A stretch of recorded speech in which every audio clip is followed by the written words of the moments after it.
क्षमता रखता है और इसलिए इसे जो सूरत शहर है उसका प्रवेश द्वार भी कहा जाता है। इसका जो पूरा आप निर्माण देखेंगे वो संस्कृति और विरासत को ध्यान में रखते हुए डिजाइन किया गया है। तो प्रधानमंत्री का आज का एक गुजरात दौरा है, जहां प्रधानमंत्री ने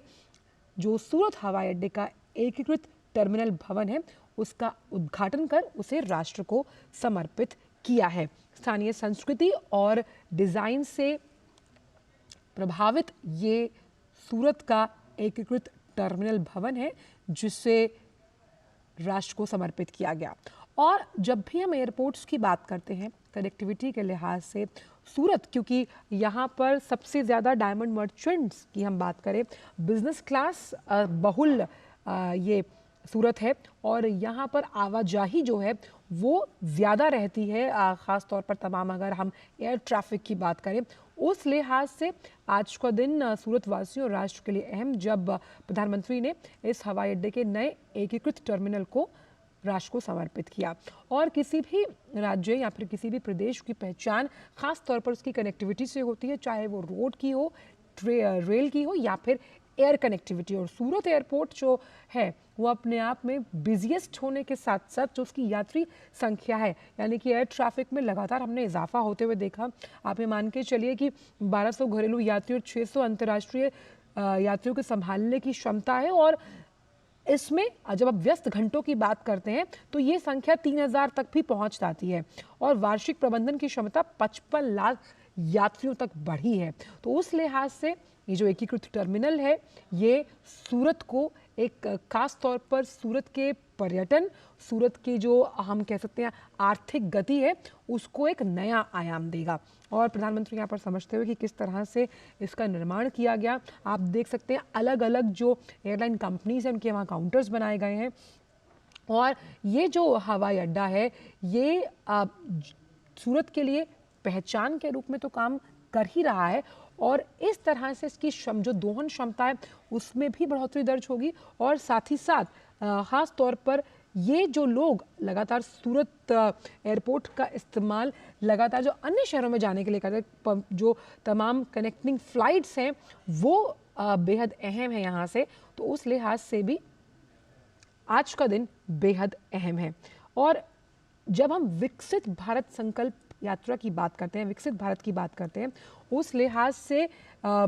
ये जो सूरत एयरपोर्ट है ये अलग पहचान रखता है, क्योंकि इस टर्मिनल पर लगातार हर रोज़ यात्रियों का आवागमन होता है और यात्रियों के आवागमन को सुगम, सुलभ सुनिश्चित करने के लिए और उनकी यात्रा में समय कम लगेगा कि जिस तरह से कई मॉडर्न टेक्निक्स और मॉडर्न फैसिलिटीज़ के साथ इस टर्मिनल का जो उद्घाटन किया गया है। और सूरत को हमेशा से डायमंड सिटी के नाम से जाना जाता है, ड्रीम सिटी मानी जाती है डायमंड सिटी के रूप में, क्योंकि यहाँ पर बिजनेस के लिहाज से, पर्यटन के लिहाज से इसे डिज़ाइन किया गया। उन्नत टर्मिनल का जो ये भवन है इसमें सूरत शहर का जो रांधेर क्षेत्र है उसके पुराने घरों की समृद्ध और पारंपरिक जो लकड़ी का काम है उसे दर्शाया गया है। इसमें डबल इंसुलेटेड रूफिंग सिस्टम है ताकि ऊर्जा की बचत के लिए कैनोपी लगाई गई है, कम गर्मी बढ़ाने वाले double glazing unit, rain water harvesting, water treatment plant और साथ ही साथ सोलर प्लांट जैसी तमाम सुविधाओं से सुसज्जित है। जब हम बात करते हैं इस सूरत के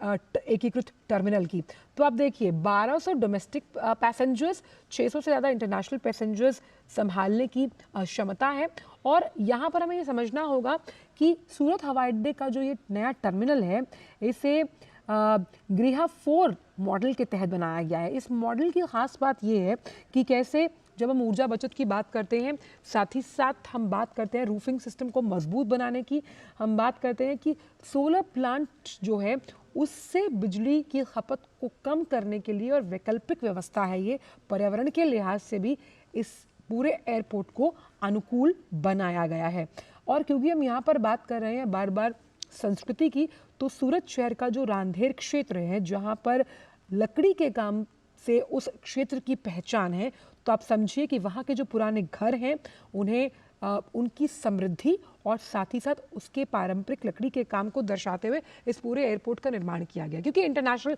पैसेंजर्स की आवाजाही भी इस एयरपोर्ट पर होती है, तो वो भी भारत की संस्कृति से रूबरू हो जाएं, उनकी पहचान उनसे हो। उस लिहाज से ये हवाई अड्डा उस एक भारत श्रेष्ठ भारत की भावना को भी परिलक्षित करता है, अंकित करता है। और क्योंकि यहाँ पर हम वाटर ट्रीटमेंट प्लांट की बात कर रहे हैं, रेन वाटर हार्वेस्टिंग, देखिए एयरपोर्ट भले ही शहर के लोगों के काम को गति दे, आर्थिक प्रगति का रोल अपनाए, लेकिन आप देखिए पर्यावरण के लिहाज से भी इसे अहम तरीके से डिजाइन किया गया। विशाल बैरिस्टो हमारे साथ जुड़ गए हैं। विशाल, जिस एयरपोर्ट टर्मिनल का सुबह से हम जिक्र कर रहे थे, आखिरकार उसे राष्ट्र को समर्पित किया है प्रधानमंत्री ने, जहां पर हम यात्रा को सुगम बनाने की बात कर रहे हैं, इस टर्मिनल में पर्यावरण के अनुकूल भी वो सारी सुविधाएं दी गई हैं। जी आंचल, आपने बिल्कुल ठीक कहा। अभी कुछ देर पहले प्रधानमंत्री नरेंद्र मोदी ने इस नए टर्मिनल को देश को समर्पित कर दिया है और पहली उड़ान दुबई के लिए निकलेगी यहाँ से। और कुछ ही दिन पहले सूरत ने अंतर्राष्ट्रीय हवाई अड्डे का जो मुकाम है वो भी हासिल किया है। जहाँ तक हम बात कर रहे हैं कि सारे इंटरनेशनल स्टैंडर्ड्स के अलावा यहाँ पर एनवायरनमेंट को भी ध्यान में रखा गया है। आपने रेन वाटर हार्वेस्टिंग की बात करी, सोलर एनर्जी की हमने बात करी, डबल इंसुलेटेड ये है। और इसके अलावा जहाँ जहाँ नए टर्मिनल बन रहे हैं, प्रधानमंत्री हमेशा वोकल फॉर लोकल रहे हैं और लोकल टू ग्लोबल की बात वो करते रहे हैं। तो यहाँ के जो फसाड्स हैं वो यहाँ पर सूरत का जो इलाका है रांदेर, उस पर बने हुए हैं। यहाँ का जो रांदेर इलाका है उसके जो ट्रेडिशनल क्राफ्ट्समैन हैं वो बड़े स्टाइलिश जो थे वो लकड़ी के घर बनाते थे और उसका फसाड का लुक यहाँ पर दिया गया है, ताकि जब यहाँ पर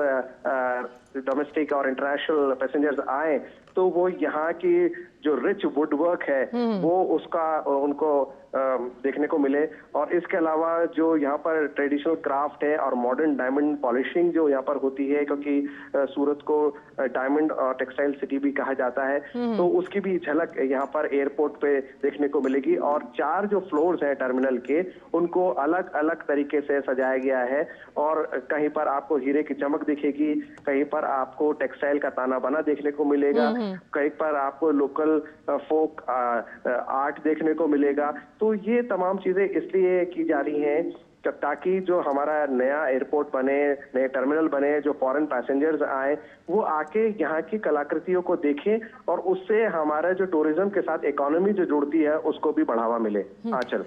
साथ ही क्योंकि विशाल हम यहाँ पर इस एयरपोर्ट का जब जिक्र कर रहे हैं,